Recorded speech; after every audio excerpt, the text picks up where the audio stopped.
Hi everyone, my name is Robyn Aitken-Smith and I'm a transformational coach. I facilitate positive change by assisting those who need to manage their relationships, their career, or even their emotions better.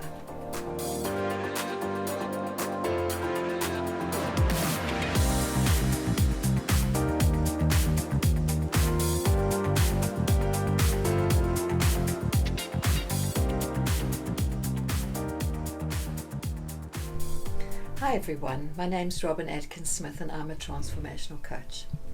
Today I'll be talking about depression and suicide in South Africa and the psychological effect of the COVID-19 pandemic. Statistics show us that worldwide depression affects more than 300 million people. According to the South African Depression and Anxiety Group, SADAG, the lifetime prevalence of depression in South Africans is 9.7% or 4.5 million people.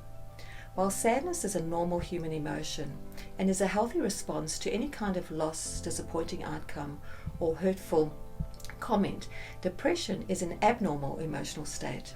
It's a mental illness that affects the way we think, feel, and behave. When we're depressed, we feel sad, but about everything. Depression does not necessarily require a difficult event or situation, loss, or change of circumstance to trigger. In fact, it often occurs in the absence of any such triggers. People may seem to have nothing to complain about, and yet they still feel horrible. Research has shown that 20% of the population will develop a depressive disorder during the course of their lives, and nearly 2/3 do not get the help that they need. Treatment can alleviate the symptoms in over 80% of the cases. Yet because it often goes unrecognized, depression continues to cause unnecessary suffering. A depressive disorder is a whole body illness involving your body, your moods, and your thoughts. It's not a sign of weakness or a condition that can be wished or willed away.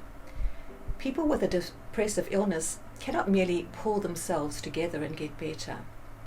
Symptoms of depression may include a persistently sad, anxious, or empty mood, loss of interest or pleasure in hobbies and activities, feelings of hopelessness and pessimism, feelings of guilt, worthlessness, helplessness, and self-reproach, insomnia, early morning awakening or oversleeping, increased use of alcohol and drugs, thoughts of death or suicide attempts, appetite and or weight loss or overeating and weight gain, decreased energy, fatigue and feeling run down, restlessness, irritability or hostility, difficulty concentrating, remembering and making decisions, persistent physical symptoms that don't respond to treatment, such as headaches, digestive disorders and chronic pain, and lastly, deterioration of social relationships. But who becomes depressed? Well, depression affects people of both genders and all races, cultures and social classes. It's reported that depression is twice as common in women as it is in men. Children and adolescents can also experience depression, with 2 in 100 children and 5 in 100 adolescents being identified as suffering from this illness. What causes depression? There's no clear answer.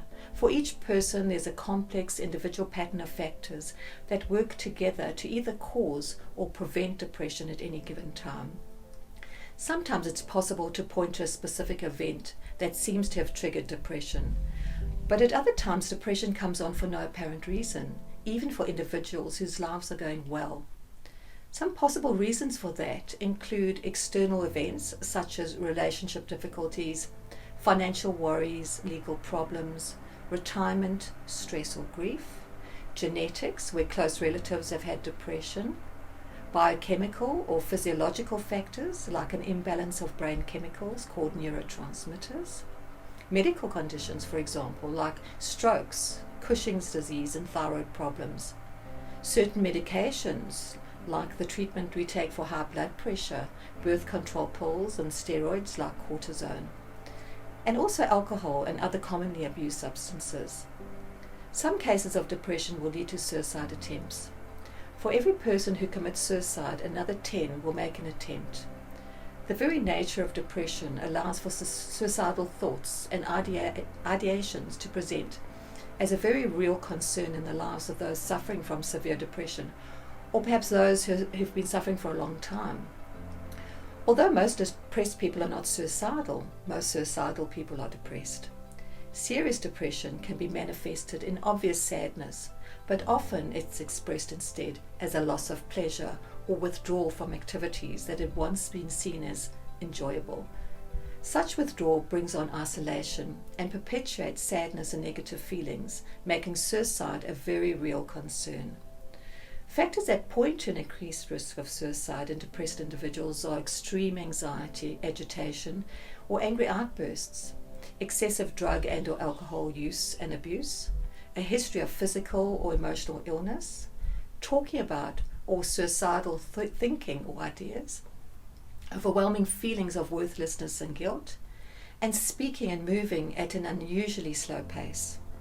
Health Minister Zweli Mkhize has revealed that during the COVID-19 pandemic, following the declaration of the lockdown in March, close to 1,800 people in the country have committed suicide.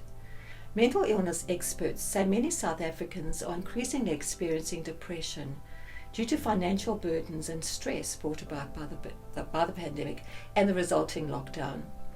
They say the COVID-19 virus has sparked anxiety, panic, and an increase in substance abuse.